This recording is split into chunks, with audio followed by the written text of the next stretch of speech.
Hola, ¿qué tal? Un saludo para toda nuestra preciosa y querida audiencia de Radio y Televisión Vida. ¿Cómo están? Nosotros pues encantados de poder comenzar un nuevo programa, una nueva edición de este espacio titulado Libros que Inspiran, con el pastor, como no, Félix González Moreno.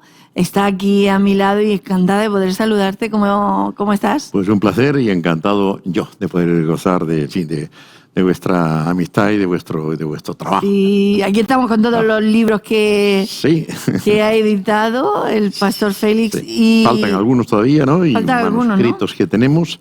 Ya he acabado pues, un libro que comentaremos también en su tiempo. El manuscrito está ya prácticamente listo. ¿Ya? Se titula El endemoniado. Ajá, ese va a estar duro, muy interesante. Creo que sí, tenía ganas de tocar ese tema y... como creo que ya dije en alguna ocasión, lo he escrito de tal manera que se pueda leer a las 12 de la noche en un día de tormenta con rayos y truenos. No te mueras de miedo. Pero sí, es un tema delicado, ¿no? Y entonces, pues, es la sanidad o la liberación del endemoniado gadareno. Qué bien. Hablando, bueno, con todos los libros, me recuerdo esa palabra que dice, creo que en Salmos, que dice insondables riquezas, ¿no? Pero la Biblia tiene una riqueza todo esto impresionante. nace de la Biblia, ¿no? Sí. Y sí, madre mía, ¿no? Los libros que se han escrito de la Biblia, de los personajes bíblicos, del mismo Jesús, ¿no? Por excelencia, el personaje por excelencia, es que son millones de millones. Y todos los años salen decenas de miles en todos los países, de miles de títulos. Títulos, ¿no?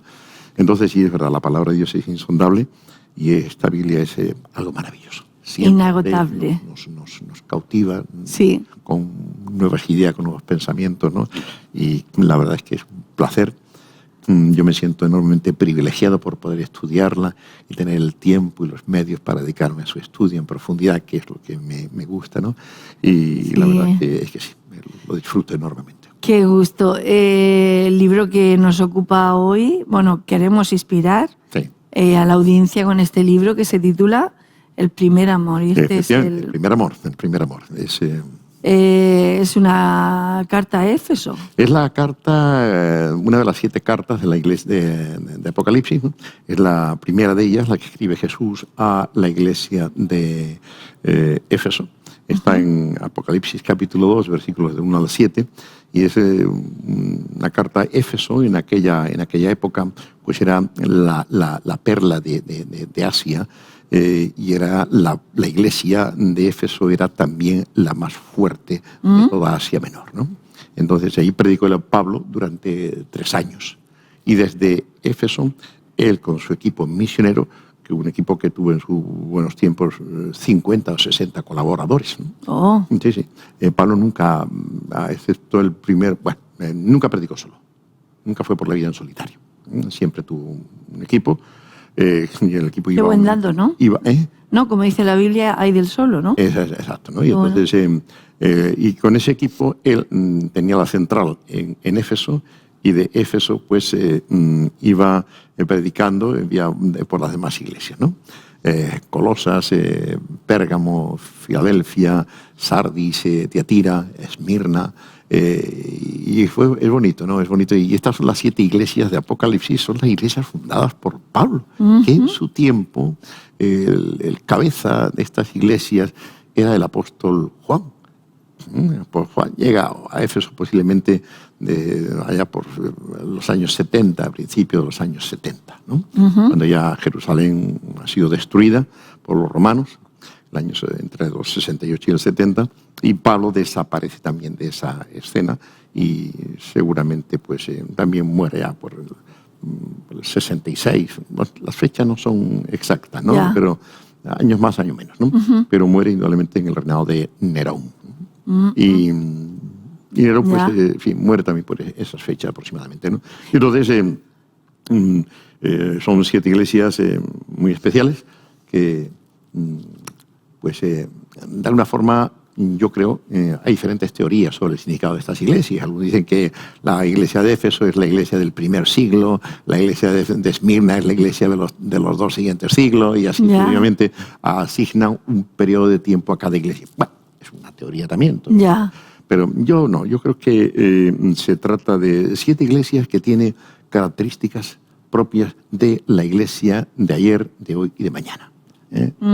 Y son 7. Este número 7 apunta a que se trata de la plenitud de las iglesias.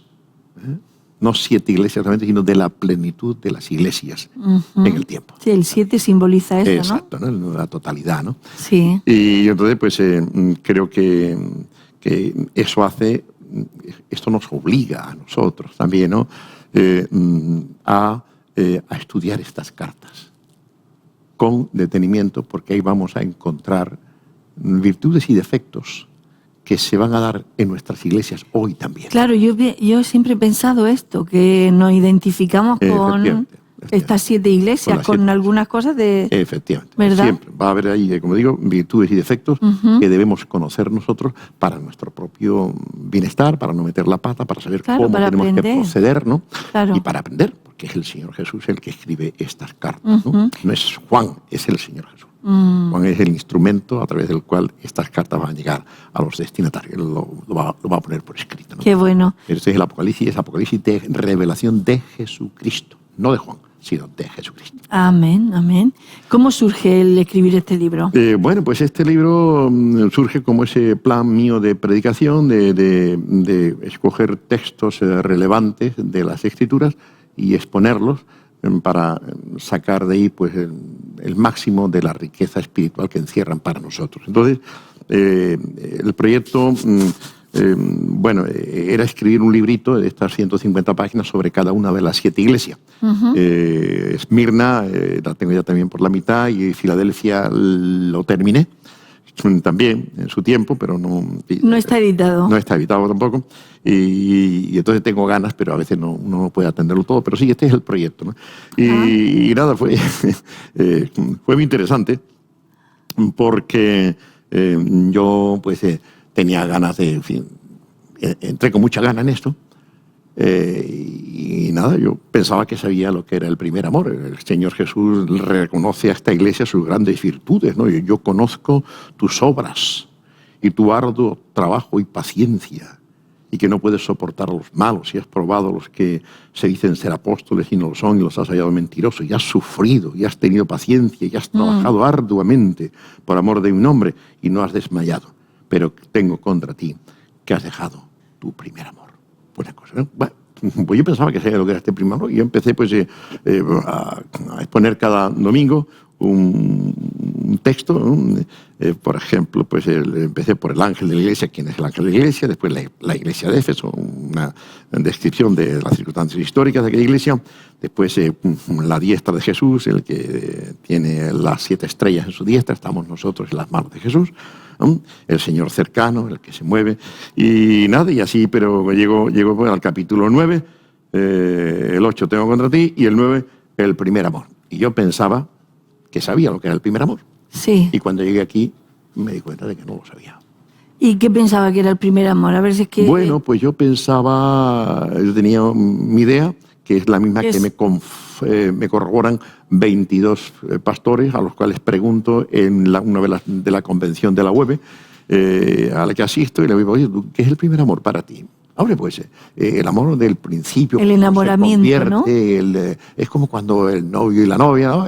Sí. En principio está uno en una nube, o la fe, el celo del recién convertido. Eso es el primer, pero después eso pasa, ¿no? Y yo tenía problemas con eso. Sí. Se lo pregunté a 22 pastores y me dijeron lo mismo que yo pensaba. Y se lo pregunté también a un importante catedrático del Nuevo Testamento en una de las universidades de Suiza, españoles, y me dijo lo mismo. Pero había algo que vi. No encajaba. No me convencía.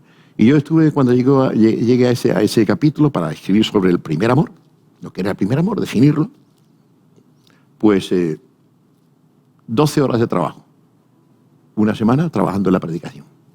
Y al final, media tarde, yo ya estaba tan desesperado de que esto no iba, trabajando, investigando, estudiando, orando también. No llegaba la inspiración. Entonces no tuve más remedio que poner lo que había escrito a un lado, sí, y coger otro texto para salir del momento. La semana siguiente, otra vez digo, esto lo acabo yo, esto tengo que acabarlo, ¿no? vuelta a escribir comentarios, buscando en libros, nada. Todos la misma opinión. Esto no es. Tercera semana, otras 12 horas de trabajo, que se dice muy pronto. En total fueron 48 horas de trabajo. Sí. Yo invertí y no sabía al final de estas 48 horas de trabajo qué era el primer amor. El primer amor. Haciendo mi exégesis rigurosa, Dios mío, esto qué. Claro, dice el texto bíblico, dice Jesús, tengo contra ti que has dejado tu primer amor, pero no lo define. No hay ningún calificativo detrás o un complemento que nos sirva algo para que identificarlo. ayude. Sí. Entonces, ¿qué es el primer amor? Y no lo sabía. Que tuve que aparcar el texto durante 2 o casi 3 meses. Sí. Y siempre dándole vuelta a la cabeza. Dándole vuelta a la cabeza, pensando, orando, buscando, cuando veía alguna pista, ¿vale? Y no venía la inspiración por ninguna parte, ¿no? Y el tema era que, claro, la amonestación que Jesús le dirige a la iglesia de Éfeso es la más dura de todas. Porque dice, arrepiéntete y haz las primeras obras. Porque si no, vendré a ti y quitaré tu candelero de su lugar. O sea, sí. Va a quitar el candelero que alumbra la iglesia, la va a raer de su lugar, la va a quitar. La fuerza del testimonio lo va a anular por completo. La severidad de ese juicio era lo que a mí no me parecía que fuera simplemente el enamoramiento del principio, ¿vale? Y todos te dicen, bueno, al principio es el enamoramiento, pero después ese enamoramiento, ese fervor, da paso después a un amor que es hecho de fidelidad, de trabajo, de constancia, de estar ahí al lado de la otra persona. Y es que esta iglesia tiene una cantidad de virtudes que es maravillosa. Sorprendente. Ya quisiéramos nosotros, en nuestra iglesia de hoy, tener las virtudes magníficas que tenía esta iglesia, ¿no? Ya hablaremos un poquito de ella, ¿no? Y entonces, pues, finalmente viene la inspiración. En un libro escrito en el año 1868. Sí. Ahí encontré un detallito que me hizo pensar, y resulta de que la clave estaba en la palabra primero. En griego hay 2 palabras, protos y próteros, aunque próteros es el aumentativo de primero, ¿no? Pues resulta de que tienen diferente significación o matices, ¿no? Entonces, protos indica, pues, significa primero, pero indica el principio de una cosa. Por ejemplo, la protohistoria, el principio de la historia, ¿no? El prototipo, el primero de un tipo, ¿vale? Sí. Vale. Pero, y después próteros, pues, uno indicaba tiempo y otro indicaba rango. El significado está ahí entre tiempo y rango de importancia. Entonces, el amor del principio, el primer amor, no es el amor del principio de la conversión, sino es el amor de mayor rango, de mayor importancia. Es el amor que tiene que ver con el primer mandamiento de la ley de Dios, amarás al Señor, por todas las cosas. Sí. Y es el amor que tiene que ver con Jesús mismo. Cuando Él dice, el que ama a padre o madre, a hijo o a hija más que a mí, no es digno de mí. Entonces lo comprendí, me di cuenta de que se trataba de rango, ¿no? Y la verdad es que creo que es una aportación significativa, ¿no? Porque la inmensa mayoría, te digo, 22 pastores. Lo hemos pensado todos. 22, yo mismo estaba convencido de que era así. Bueno, al principio cuando te enamoras, cuando te conviertes y tienes ese celo, esa gozo, esa alegría por ir a la iglesia, por escuchar las canciones, por aprender, y todo eso después se va diluyendo, Pero es que en esta iglesia eso no se había diluido. Esta iglesia trabajaba de una manera tremenda, ¿no? Arduo trabajo y paciencia. Entonces, ¿qué pasaba aquí? ¿Qué era esto? Finalmente entendí que la iglesia de tanto trabajar por Dios se había olvidado de Dios. Vaya. La iglesia de tanto trabajar por Cristo se había olvidado de Cristo. Eso es lo que nos puede pasar a nosotros los cristianos, ¿no? Hay hombres que trabajan tanto que de tanto trabajar se olvidan de la familia, se olvidan de la esposa, ¿no? Y finalmente para la esposa, pues, una desgracia, y a lo mejor se va con otro hombre, porque su marido solamente tiene trabajo en la cabeza y no tiene un ratito para estar con ella. Claro. ¿Y cuántos hijos se quejan, no? De que el padre siempre está trabajando. El padre siempre trabajando, ¿no? Sí. Entonces, cuidado. Trabajamos para darle lo mejor a nuestra familia. Sí. Eso está muy bien, es loable. Sí. Pero nuestra familia quisiera a veces un coche más barato y que el padre estuviera más horas en la casa. Así es. Nuestra familia quisiera pues disfrutar de menos ropa de marca o de lo que sea y que el padre estuviera presente o que la madre estuviera presente, ¿no? Entonces tenemos que tener mucho cuidado porque lo importante en el amor es esa relación personal entre las partes que se aman. Y esta iglesia de Éfeso pues había olvidado eso y posiblemente había caído en una especie de narcisismo espiritual. En el sentido de que se miraba a sí misma, se veía tan grande, tan poderosa, tan fiel, tan trabajadora, estaba contenta, todo va bien. Claro. ¿Y dónde está Dios ahí? ¿Dónde estaba Dios? ¿Dónde está Jesús? Eso nos puede ocurrir a nosotros también. Individualmente también nos puede ocurrir. Totalmente. Puede el ejemplo que he puesto, ¿no? Del marido, la mujer o el cristiano incluso, que hace tanto para el Señor, ¿no? Pues se muere de tanto trabajar. Precisamente anteayer daba los informativos de televisión una noticia muy interesante. Me la apunté pues para otro tema que ya trataremos en el futuro. La advertencia de que hay gente en nuestro país que mueren de tanto trabajar. Sí. Sí. Mueren mucho antes de lo que debían, agotadas por el exceso de trabajo. Sí, eso los japoneses acuñaron ya el esto del workaholismo. Alcoholismo, adición al alcohol, y el workaholismo, de work, trabajo en inglés, ¿no? Y esa adición al trabajo. No, sí, hay mucha gente. Y esa adición al trabajo acorta la vida. Hay personas que trabajan todos los días 14 horas, 12, 14 y 16 horas. No, eso. Y eso hay que evitarlo también. Entonces, advertía ya la televisión en estos días pasados de ese fenómeno que se está observando en España. Personas que acortan su vida, mueren antes de lo debido por exhaustividad, ¿no? Por agotamiento de tanto trabajar. Un poquito es lo que le había pasado a la iglesia de Éfeso. Trabajaba tanto y no hacía un trabajo cualquiera. No, claro. Es trabajo, arduo trabajo. La palabra en griega es kopos, y kopos designa siempre un trabajo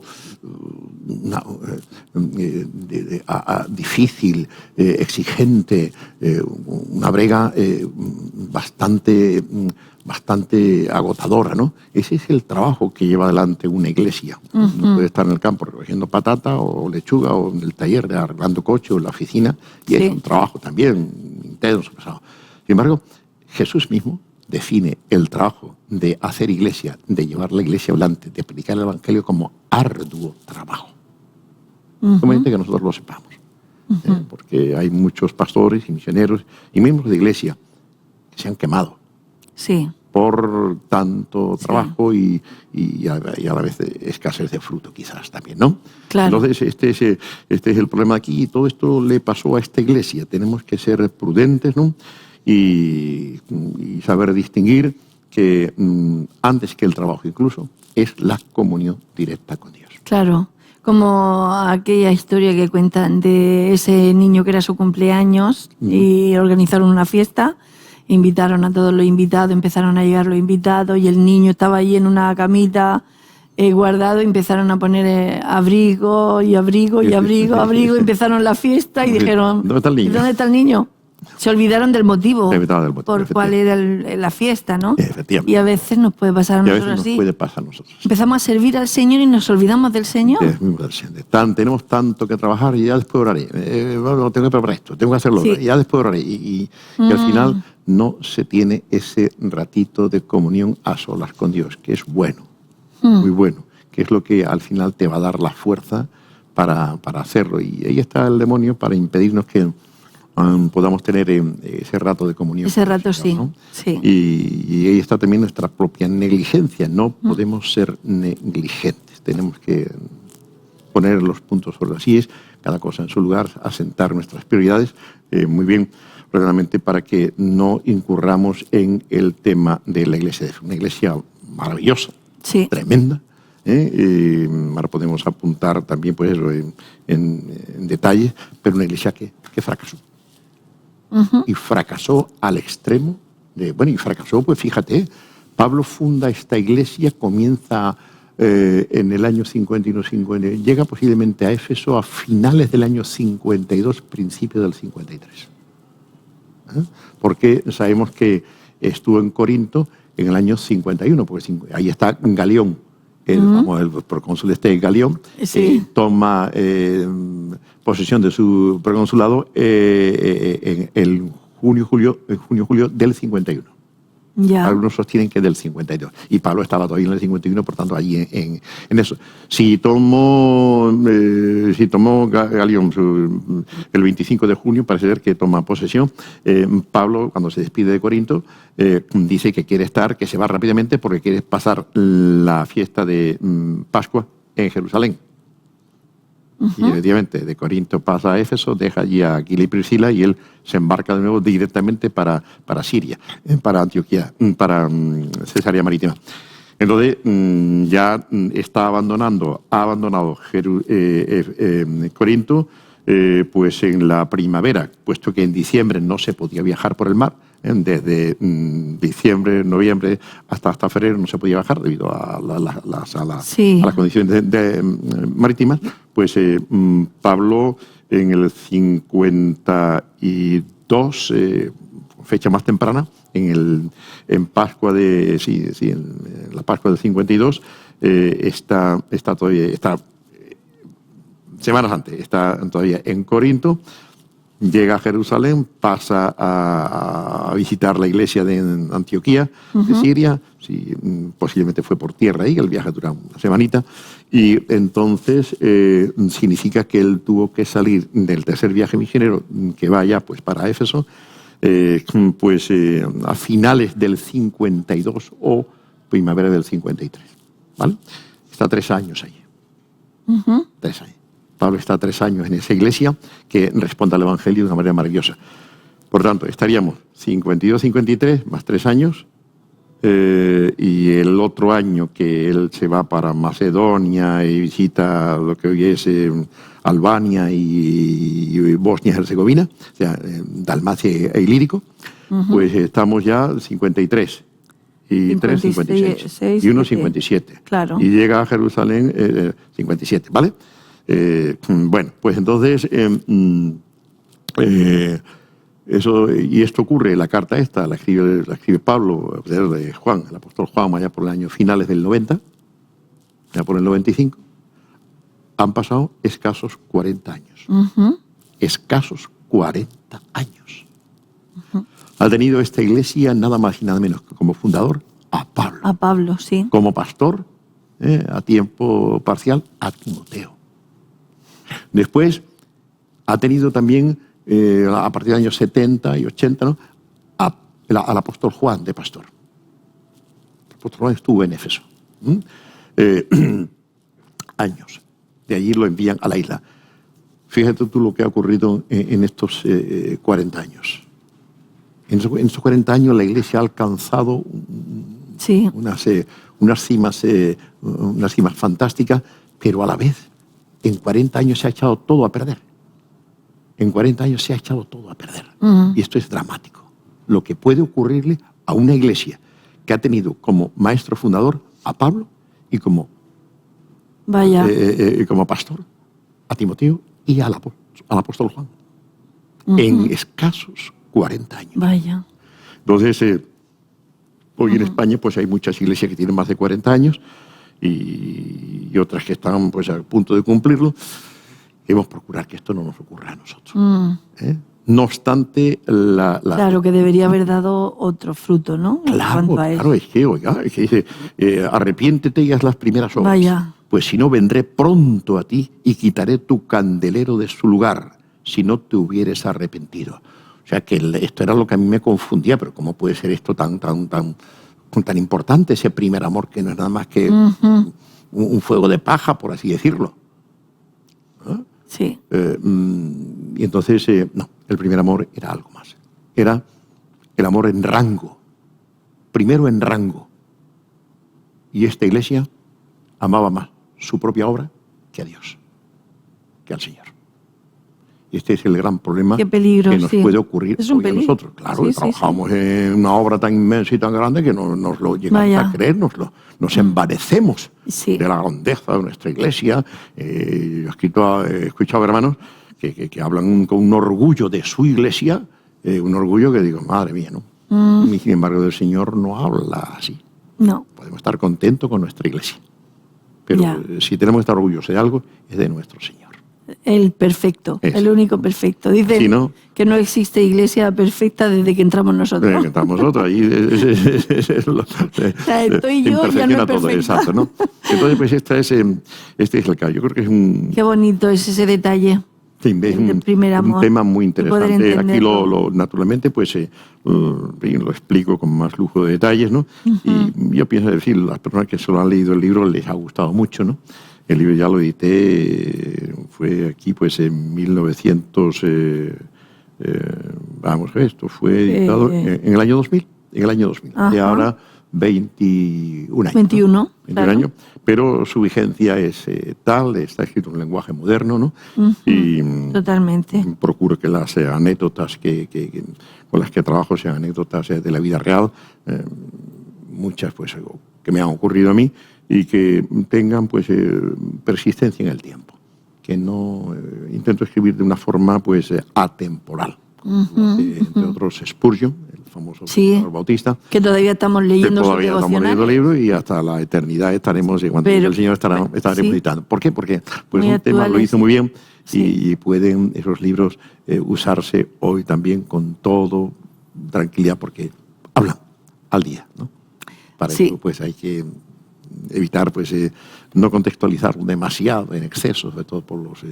Qué bueno este libro. Ya. Y, querido Félix, ¿a quién representan estas 7 iglesias? Pues esta iglesia son 7. Y como son 7, creo que representan a la plenitud de las iglesias de todos los tiempos. El número 7 en la Biblia implica totalidad. Y 7 días de la semana. Entonces, Totalidad y en Apocalipsis el número 7... Perfección también podría. También perfección, ¿no? Y perfección y totalidad, ¿no? Entonces, implica, este es un retrato que hace el Señor, valiéndose de estas 7 iglesias particulares, de un retrato que hace de su iglesia al correr de todos los tiempos. Y estas notas que se dan en estas 7 iglesias se van a dar también en nuestras iglesias, las iglesias del siglo XX y del siglo XXI, donde ya estamos, ¿no? Sí. Se van a dar, en una se dará una y en otra se dará otra, otras notas, pero sí, y en varias se darán notas propias de cada una de las 7 iglesias, ¿no? Por tanto, esto nos obliga a nosotros a leerlo porque es un dictamen, un análisis profundo que hace de la iglesia nada más y nada menos que el que la conoce mejor que nadie, el que dio su vida por ella, Jesús. Por tanto, estos son textos que hay que conocer. Totalmente. Hay que conocer para las personas que estamos implicadas en la vida de la Iglesia, para los que formamos parte de la Iglesia. Son textos, el Padre Nuestro, los 10 mandamientos, las bienaventuranzas, en fin, en 1 Corintios 13 y otros más. Todo hay que conocerlo, pero hay cosas que realmente pues no podemos pasar por alto. No, y tenemos que abundar en ellas, profundizar en ellas, ¿no? Sí. Porque las bendiciones y las riquezas que encierran son enormes. Y son apropiadas para aprender nosotros, son buenas para nosotros poder aprender. Para nosotros hoy. Para nuestra vida Pablo de hoy. dice en líneas generales todo lo que se escribió para nuestro provecho. Eso es, claro. A fin de que por la escritura y la paciencia pues alcancemos salvación, ¿no? Pues qué bien. Por supuesto, eso es lo que podemos decir también nosotros de estas iglesias. Son 7, pero abarcando la plenitud de la iglesia, toda la obra del Señor. ¿Tuviste alguna dificultad al escribir este libro?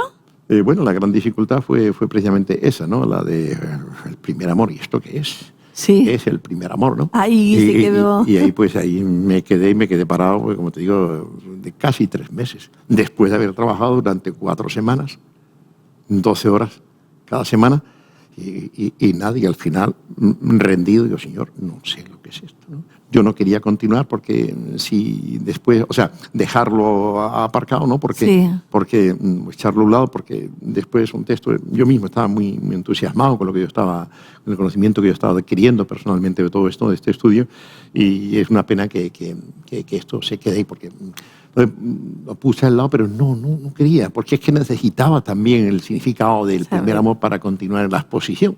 Claro. De los textos, ¿no? Claro. Y finalmente estaba la clave ahí, en protos y próteros, ¿no? Amor primero en tiempo y primero en rango. En rango. ¿No? Eso adquiere una mayor importancia para exacto, nosotros. ¿no? Y entonces, pues, ese fue el problema, pero después mucha satisfacción cuando ya terminamos eso, continuamos con mucha fluidez, ¿no? Pues estas 7 cartas empiezan siempre igual. Escribe al ángel de... Exacto. ¿Quién es el ángel? El ángel, hay diferentes teorías también. Hay quienes piensan que es un ángel, pero es muy difícil que Jesús, a través de su ángel, le dé una revelación a Juan, para que Juan escriba con lengua, en letras de un lenguaje humano a un ángel, que es una figura celestial. Claro. No. La idea es que otros piensan que es la Iglesia en su plenitud, pero esa teoría de que es la Iglesia en su plenitud nace en el año 1860 y tanto, 70 y tanto, ¿no? Pero la idea más convincente es la de que se trata del dirigente o de los dirigentes de la Iglesia primitiva. El pastorado en las iglesias primitivas, en la iglesia novotestamentaria, es siempre colegial. Es decir, no había un solo pastor, pero sí había un primus inter pares. Es decir, un primero entre semejantes. Ajá. Como uno que sobresalía y que pastor, llevaba... Hoy le llaman el pastor senior. Vale. Sí. El que llevaba más tiempo, o a quien se le reconocía mayor capacidad biológica o pastoral, y los demás pues estaban a su amparo, ¿no? De alguna forma. En las iglesias católicas está el sistema de obispado. El obispo elegía un sacerdote que elegía expuesto en un terreno sobre otros pastores, sobre otros sacerdotes. Y en nuestras iglesias, pues aquí hoy día se habla mucho de los apóstoles, ¿no? El apóstol tal que es puesta, a fin de cuentas, pues va en la misma dirección. El ángel, la palabra ángelos en griego significa simplemente mensajero. Es la traducción literal, el mensajero, ¿no? Claro, nosotros escuchamos ángel y pensamos con las alas y un ser... La palabra, el significado literal, y esta palabra se le aplica a los diferentes profetas. Se habla de ellos como mensajero de Dios, el ángel de Dios, ¿no? Y también cuando decimos evangelio, evangelio, buena noticia, buen mensaje. Entonces, qué bonito. El significado del texto es ángel, mensajero. ¿Y quién es el mensajero? Pues el predicador. Claro. El predicador, el que dirige la iglesia, el que convoca a la iglesia. Que pues en esta época no significa que fuera el único que había en la iglesia, pero sí el principal de ellos. El que recibe la noticia para comunicársela a los demás y después a la iglesia, ¿no? Esa es la idea de ángel. Hemos hablado que son 7 cartas y el número 7 ya ha dicho que es por el tema de plenitud, de la plenitud. Y entonces, pues a través del número 7 se nos está diciendo que son cartas, son problemas, se trata de problemas que van a afectar a las iglesias de todos los tiempos. Y de todos los signos, y por tanto pues eso es conveniente que leamos estas cartas precisamente por eso, ¿no? Y hay problemas ahí que te sorprende, solamente han pasado 40 años y los apóstoles, Juan vivía todavía, que era el escritor, claro. Los otros parece que habían fallecido ya, habían muerto, ¿no? Pero Juan estaba todavía vivo. Y en unas iglesias donde Juan tiene la palabra, están ocurriendo ya estos desmanes, por así decirlo. Solo en 40 años se pueden corromper las iglesias. Sí. Y claro, es que cuando entran dentro de las iglesias personas que son problemáticas y Sí. personas que entran, se introducen con sus viejas ideas del paganismo e intentan meter todo eso en la iglesia, hoy yo le tengo, vamos, una cuestión mía personal, quizás yo soy demasiado estricto en esto, ¿no? Pero creo que desde hace unos 10, 15 años las iglesias están funcionando como el mundo, en el sentido administrativo. Sí. Se está aplicando a las iglesias los parámetros y las prácticas de los comercios, de las grandes empresas comerciales. Sí. Resulta de que ese simple detalle que a mí me chocaba mucho, ¿no? Y que se hacen en muchas iglesias bautistas, y tuve que levantar la voz con eso y digo, esto no puede ser. No améis el mundo ni las cosas que están en el mundo, y nosotros estamos metiendo al mundo en la iglesia. En la iglesia. Al gobernar nuestras iglesias con prácticas que son propias del mundo. de la economía y de negocios seculares. Y entonces hay ciertos congresos que se están celebrando que ya me sorprendió mucho, y lo vi esto en el simple detalle que yo lo he hecho siempre en la iglesia y me lo han pedido. En las iglesias bautistas muy propio que al final del año o cada 4 meses o cada semestre pues se rinda, cada diácono y cada persona que tiene un ministerio rinda cuentas en un papel. Ya. Y se informa, vale, por una parte está bien. Sí. Así pues, pero la verdad después cuando ves que los papeles están llenos de letras, que no es nada más que viento, y que no hay nada de eso porque tú lo sabes. Sí. Y eso lo hacen quizá para controlar, para tener un efecto, una forma de presión, para que trabaje todo el mundo, que es lo que hacen en el mundo secular. Claro. Los encargados tienen que dar cuenta de su actividad, de cada día, lo que ha hecho. Es decir, cuidado. Los criterios de gobierno de una iglesia no son mundanos, son espirituales. Y tenemos que encontrar para la administración de nuestras iglesias esos criterios espirituales. Y a mí me encantó, ¿no? La misión con la que yo trabajé durante muchos años, con la que yo me convertí, pues tenía estos criterios espirituales. Tú no tenías que rendir cuenta. Ellos te conocían a ti. Y tenían confianza en ti como persona. Después, naturalmente, en las visitas que hacen el supervisor, ven cómo va la obra, cómo va la iglesia. Y tú estás trabajando durante un año y no pasa absolutamente nada, hermano, ¿qué pasa?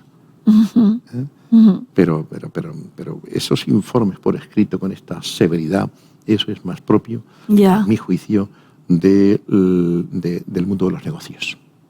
Y en el mundo de los negocios no podemos meter, si hay algo sucio en el mundo, es el mundo de los negocios. Sí. Jesús llamó al dinero de injusticia. Porque si pudiéramos, si cada billete de 5 euros o de 100 o de lo que sea, pudiera describir, pudiera hablar lo que se ha hecho con él, lo que se ha pagado y lo que se ha comprado con él, nos escandalizaríamos, nos quemarían las manos. Vaya. Gente mal pagada, gente... Sí. Mil abusos. Sí. Mil abusos. Y entonces, pues, hay que tener cuidado, ¿no? Con estas formas de administración que están ganadas del mundo, que sí, que el mundo sabe mucho y que en el mundo esto funciona muy bien, pero que la iglesia es diferente. No hacer esa mezcla, ¿no? La iglesia es diferente. Y la administración de la iglesia no tiene por qué ser necesariamente la del mundo. Aquí tenemos otros criterios. Porque el Señor conoce a las iglesias. Efectivamente, yo conozco. Es así comienza también cada palabra, ¿no? Sí, cada mensaje, yo conozco iglesia. Tus obras. Vaya. Yo conozco tus obras. Y ahora empieza a definir sus obras, ¿no? Sí. Esto es, por una parte, esto es tremendo. Pero por una parte también es tremendamente consolador. Es tremendo porque algunos están obrando no muy bien. Sí. ¿Entiendes? Y algunos no obran nada. Y llenan los informes de viento. ¿Entiendes? Y a veces, en ese sentido, hay mucha mentira en nuestras iglesias. Se aparenta trabajar cuando no se trabaja. Pero por otra parte es tremendamente consolador que el Señor nos diga, yo conozco tu obra. Aunque el pastor no la conozca, lo que nadie, aunque los hermanos de la iglesia no la conozcan, o agradezcan, aunque no lo reconozcan y lo agradezcan, pero el Señor la conoce. Qué bueno. Y eso es lo que debe importarnos a nosotros, que el Señor conozca nuestra obra. Es verdad que como seres humanos tenemos también la necesidad de un mínimo de reconocimiento y la necesidad de que nuestra obra pues también sea mínimamente reconocida, ¿no? O conocida. Claro. Pero no debe importarnos en exceso eso, de que los demás no conozcan nuestra obra. Lo importante es que Jesús sí la conoce. Sí, la conoce. Y Él es el que va a pagar a cada uno conforme a su obra. Sí.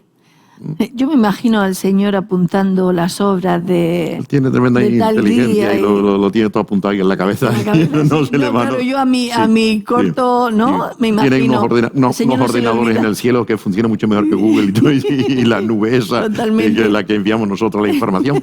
Él lo tiene con todo mucha ahí. memoria, sí. Y evidentemente él dice también, Pablo, me parece que el que dice que fiel es el Señor, el cual no olvidará ninguna de vuestras obras, ninguno de vuestros esfuerzos, ¿no?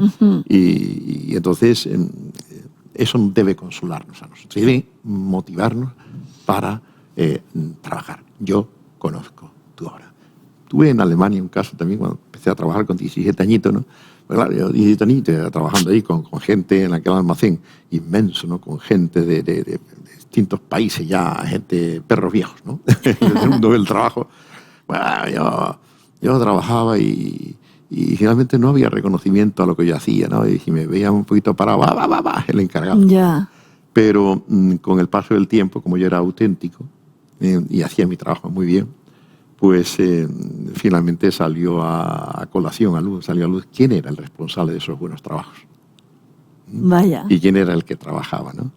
Y además me lo hicieron así, ver y entender, ¿no? Sí. Y entonces, pues, ¿por qué? Porque yo trabajaba para el Señor. Yo no trabajaba para mi jefe o para el encargado, sino yo trabajaba para el Señor. Eso es una joya. Es una joya. ¿Qué me hacía eso? Me hacía que yo trabajara aun cuando nadie me viera. Exacto, claro. Así Los es. demás obreros, cuando nadie les veía, resulta de que se sentaban, se escaqueaban, se escabullían y no apoyaban. Sí. Pero si tú sabes que estás trabajando para el Señor y el Señor te ve, haces tu trabajo como una ofrenda para Él. Y entonces le das a tu trabajo esa dimensión espiritual que te va a ser para ti tremendamente consoladora, aunque el otro no la vea, pero tu Señor lo ve. Y a la larga acabas viéndolo. Sí. A la larga acabas viéndolo. Sí. Fíjate que yo tenía pues 18 años y empecé a trabajar con 17. Y teniendo ya 18 años reclamé para que me pagara lo mismo que a los demás. Sí. No me quisieron subir porque resulta de que yo había ganado mucho dinero, me decía el encargado. La resistencia siempre, o sea, el segundo de la fábrica, con 700 obreros. Y entonces pues se establecen 2 turnos en nuestra empresa, en nuestra sesión, y empiezan pues los del turno de la mañana trabajamos y estaban todos los encargados, todos los superiores, supervisando la obra. Todo el mundo tenía que moverse, ¿no? Claro. Pero el turno de la tarde lo dejaron en manos de los obreros y no dejaban allí ningún encargado. El encargado se iba a las 6 de la tarde y se trabajaba hasta las 12 de la noche. Vaya. Resultado, la mañana del martes, aquello parecía que vamos, tremendo. Una cantidad de material que no se había distribuido, tremendo. La mañana del miércoles exactamente igual. La mañana del jueves exactamente igual. Entonces viene el maestro de toda la sesión aquella, viene a mí y me dice, Félix, mira lo que está pasando. Veo esto y esto no me agrada. Quiero saber por qué tenemos por las mañanas, a las 6:30 de la mañana, este desorden y esta cantidad de material aquí que no se ha distribuido, no se ha llevado a su sitio. Tú te irías ahora mismo a tu casa, y me lo digo antes de las 7 de la mañana, y empezaba a las 6:30. Tú te irías a tu casa ahora y vendrías a las 3 de la tarde, 3:30 para trabajar hasta las 12 de la noche. Y trabajas con normalidad. Sí. Y efectivamente, vale, de acuerdo. Y entonces, pues, trabajé con absoluta normalidad, con mucha más comodidad que antes, porque por la mañana aquello era un trasiego parecía un hormiguero, gente que va sucediendo el paso con los camioncitos eléctricos. Pero resulta de que aquello perdías una cantidad de minutos a lo largo del día tremendas. Por la tarde no te molestaba nadie. Si acaso se quedaban unos cuantos trabajando, unas cuantas grupos trabajando hasta las 5:15, y si se iba, y de 5:15 hasta las 12 de la noche, tú estabas solo allí con tu equipo, y aquello pues resulta de que era una gloria bendita, porque no tenías que pararte ante ningún cruce, nada. Y entonces trabajaba con mucha más comodidad, trabajabas menos, y te cundía mucho más. Vaya. Efectivamente, por la mañana todo limpio, ordenado. Viene el maestro a mí y me dice: ya decía yo, muchas gracias, Félix. Ya decía yo que esto me extrañaba. Yo creo que estos se dedican a dormir por la noche en lugar de trabajar. Y efectivamente era lo que hacían. Vaya. Y entonces yo aproveché y le dije: y ahora yo tengo que trabajar más que los otros y cobro menos que ellos, cobrando menos que ellos. No te preocupes, ahora mismo voy a hablar con el jefe de personal. Obviamente fue, y a la media hora subió: Félix, ganas. Ya está. Pero a la larga, ¿me entiendes? Cuando tú en el tiempo sostienes tu práctica. Y para mí la práctica no me quitaba las ganas de trabajar, el hecho de que me pagasen menos, porque yo era un niño, había empezado con 17 años, y los demás pues, eran hombres casados, 30 años, 40, 28, claro. ¿No?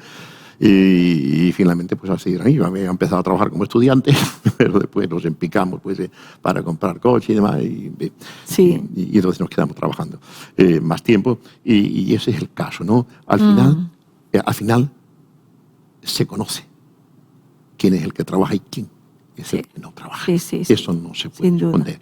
Y por eso es para nosotros muy consolador que Jesús nos diga a nosotros en la iglesia: yo conozco tu obra. Yo sé que tú trabajas, yo sé lo que tú estás haciendo, y yo lo reconozco. Es posible que el pastor o el diácono, nadie se dé cuenta. Hermano, nadie se dé cuenta de lo que tú estás haciendo, pero yo lo conozco. Y qué bonito eso, da mucha paz, mucha tranquilidad. Ese es el principio que mantiene viva a la iglesia. Claro. En el mundo laboral se trabaja pues, para rendir, para que lo vean y me den más dinero. Pero en la iglesia no trabajamos para que nos vean. No. Trabajamos para que nos vea el Señor. El Señor. ¿Me das cuenta? Lo suave, cómo las cosas se parecen mucho, pero después hay una diferencia abismal entre el trabajo secular y el trabajo para el Señor. La motivación es determinante, y el Señor que lo controla. De que realmente qué bueno, qué bonito es eso. Félix, no sé qué hemos hecho, nos quedan 5 minutos. 5 minutos, madre mía, pues no sé. ¿Hablamos de las características de la iglesia o...? Sí, vale, bueno, pues es una iglesia de muchas obras, ¿no? Yo conozco tus obras, no una, sino tus obras, ¿no? Ya. Y tu arduo trabajo, una iglesia de muchos trabajos. Un trabajo que es esforzado. Era una iglesia también muy vigilante en lo ético. Dicen, no puede soportar a los malos. O sea, que era una iglesia que éticamente tenía una línea de pensamiento muy buena. Es más, practicaba lo que nosotros llamábamos disciplina de iglesia. Y también es una iglesia vigilante en lo teológico. Dice que has probado a los que dicen ser apóstoles y no lo son, y los has hallado mentirosos.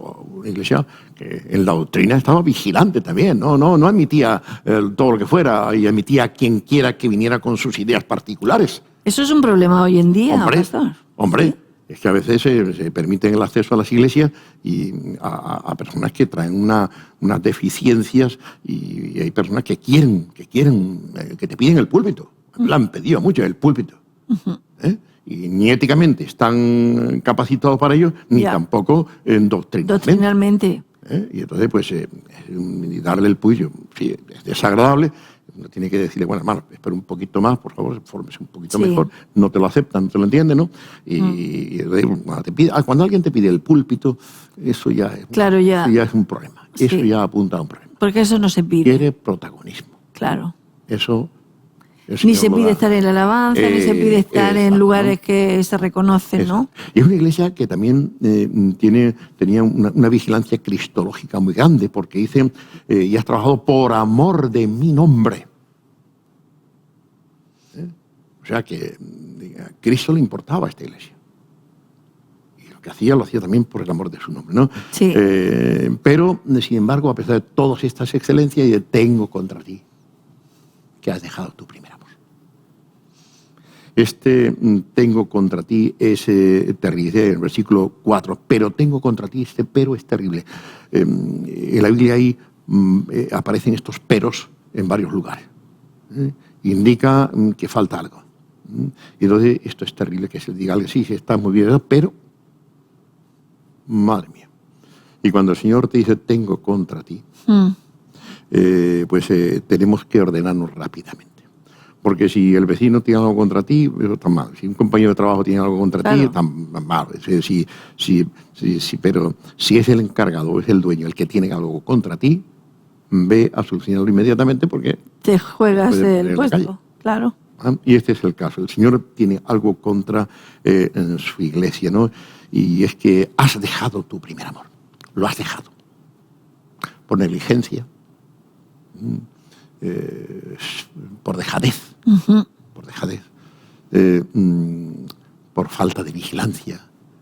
Por haber cambiado, haber perdido esas nociones de rango. ¿Qué es lo importante en la vida? Claro, mi prioridad, ¿no? Exacto, mi prioridad o el Señor. Entonces hemos visto a lo largo del tiempo pues muchos cristianos en nuestras iglesias, gente encantadora, que tuvieron unos años muy buenos, de mucha inspiración y de mucha bendición para la iglesia en general. Y es mal que un día empiezan a languidecer y desaparecen de las iglesias. Y ese es el problema. Este es el problema. El problema que ha establecido un orden de prioridades en su vida que le ha hecho desplazar, claro. Y entonces en este dejar hay responsabilidad personal. Y eso es lo doloroso, ¿no? Claro, claro. En fin. Vaya. Bueno, ¿y cómo es ese primer amor? Esto está muy interesante para dejarlo así. Pues sí, el amor, este amor es precioso, es primordial. Es lo más importante o lo necesario que cualquier otra cosa. Además, es también sencillo. Es un amor que es puro, espontáneo. No puede hacer otra cosa que amar. Sencillamente no puede hacer otra cosa. Recuerdo un eslogan que leí: si no funciona sencillamente no funciona. Qué bueno. Esto se puede decir del amor. Sí. El amor que no funciona sencillamente no funciona. No funciona, ya. Este es el amor, es un amor sencillo, es un amor puro, porque carece de segundas intenciones. Se da con generosidad y sin esperar nada a cambio. Todo en él es autenticidad, todo en él es verdad, todo en él es claridad, ¿no? Y después es fresco, es porque se renueva cada mañana, cada día se renueva, es fresco como las gotas del rocío de la mañana temprano, ¿no? Sí. Fresco como los capullos de la primavera. Esas características son ese primer amor, fresco, qué bonito. Puro, sencillo y primordial, ¿no? Son características precioso. De las que abundar.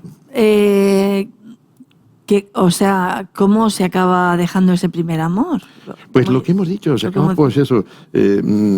acaba dejándolo porque se debilita en nosotros quizás la resistencia al pecado. ¿Vale? El pecado hace mucho daño. Debilita la conciencia y por causa de la debilidad de la conciencia se pierde la fe, ¿no? Cuando se deja de cultivar la comunión con el Señor. Y para esto es Biblia y oración. Palabra y oración. Sí. Esto es lo que el apóstol Pedro le dice a los hermanos cuando tienen el problema con las viudas en Jerusalén, las viudas de los griegos que no recibían la porción adecuada. Ellos querían que las viudas de judías pues recibían más, ¿no? Eran mejor atendidas, y Pedro sugiere que se nombre a esos 7 diáconos, ¿no?, para servir a las mesas, y dice: y nosotros nos dedicaremos a la palabra y a la oración. Palabra y oración. Así se reduce el ministerio. Esas palabras están tomadas de Samuel, el profeta Samuel. El profeta. Es el que habla de que él se dedicará a su ministerio, la palabra y la predicación y la aplicación pastoral al individuo, a la persona concreta, a su unidad concreta, y la oración. Entonces creo que nosotros adolecemos mucho de este error cuando descuidamos nuestra lectura bíblica, no para hacer un trabajo de exégesis, no para predicar después, sino simplemente para estar con el Señor. Eso lo necesitamos. Sí. Y creo que eso es un error una falta de la que adolecemos muchas veces los pastores. Sí. Y los que trabajamos, los misioneros y todos los que estamos trabajando en la obra del Señor, ¿no? Por lo tanto, necesitamos ese tiempo de palabra y oración. Cuando se deja esto, empieza a languidecer la fe. También cuando se descuida la comunión fraternal. Nos necesitamos los unos a los otros. El dejar de congregarse, ¿no? Exacto, dejar de congregarse. Conozco personas y familias incluso que han dejado de congregarse, oran en sus casas, hacen un altar familiar y ahí se acabó todo. Eso es un tremendo error. Eso es un tremendo error. Nosotros no somos células independientes, nosotros somos un cuerpo. Y hemos sido dotados con dones del Espíritu para el ejercicio de esos dones dentro del cuerpo de Cristo. Uh-huh. Unas personas que se apartan de la Iglesia porque la Iglesia tiene demasiado defecto, por lo que sea. Sí. Es verdad, cuando se descubre nuestra humanidad, pues sí, es decepcionante, pero no importa, ¿no? Acude tú y aporta tú lo mejor de ti. Eso para es. que la Iglesia también es gente buena. Sí. Y entonces, pues, ese dejar la Iglesia para cultivar su cultito familiar, eso es un tremendo error, porque nadie te está viendo, tu ausencia entristece a otros. Después, dime, cuando tú prediques el Evangelio y des testimonio, ¿a qué iglesia lo vas a enviar? Claro. ¿A qué iglesia lo vas a enviar? Uh-huh. Esas personas tienen que integrarse en el cuerpo de Cristo, en la iglesia local. Claro, así es. ¿A qué iglesia lo vas a enviar si tú no vas a la iglesia? Tú no puedes decirle, vente conmigo que te voy a llevar a mi iglesia. Y además, lo vas a llevar a una iglesia y después te vas a quedar tú en tu casa, te vas a preguntar, ¿y tú por qué no vas? Claro, lógico. ¿O qué le vas a decir? No, tu Biblia y Dios. En Dios y tu Biblia. Y eso es un tremendo error, porque tú estás necesitado también de la contribución, de la ayuda de los dones de otros. Sí. Para tu edificación. Sí. Para tu bienestar espiritual, para tu defensa, para tu salud. Entonces es un tremendo error. Importante es eso. Lo dice el apóstol también, ¿no? No dejéis de reuniros como algunos tienen por costumbre. Ya en aquel entonces tenía costumbre. Fíjate, ¿no? Ya era seguimos. Costumbre, y hoy día pues mucho más, ¿no? Entonces, cuando el trabajo es más importante que Dios, se incurre en esta dejadez. Cuando las personas son también más importantes que Dios, se incurre también en esta dejadez. Y es verdad, porque hay personas que están en la iglesia mientras que está un determinado pastor. Uh-huh. Cuando ese pastor se va de la iglesia, o se jubila o se va a otro sitio, esas personas desaparecen también de la iglesia. Sí. Y aprovechan esa ausencia para desaparecer, ¿no? Cuando amamos al mundo, a la riqueza y a los honores, más que al Señor, y esas cosas llenan nuestro corazón, entonces es cuando se deja el primer amor. Qué bueno, Félix, nos hemos quedado sin tiempo. Pues nada. Tenemos que despedirnos ya. Nos despedimos y yo medio minuto para invitamos concluir. a las personas pues a que adquieran el libro, y si no, pues en fin. Bueno, yo creo que esto es otra joya Sí, la verdad es que es un texto importantísimo, muy bonito, muy inspirador, ¿no? Y que nos muestra una de las claves de la vida cristiana, el primer amor, lo que no se puede dejar. Uh-huh. Tú te puedes dejar el paraguas, como yo me he dejado infinidad de paraguas, yo no sé dónde, y luego te puede dejar una chaqueta, o te puede dejar un par de zapatos, o te puede dejar una corbata, o lo que sea, pero no puedes dejar el primer amor. Uh-huh. Porque entonces estás atentando contra tu bienestar espiritual, y estás deshonrando al Señor. No, tenés un problema. Así que exhortamos a nuestros lectores y oyentes para que realmente cultiven ese primer amor y no permita que nada ni nadie se lo robe. Amén.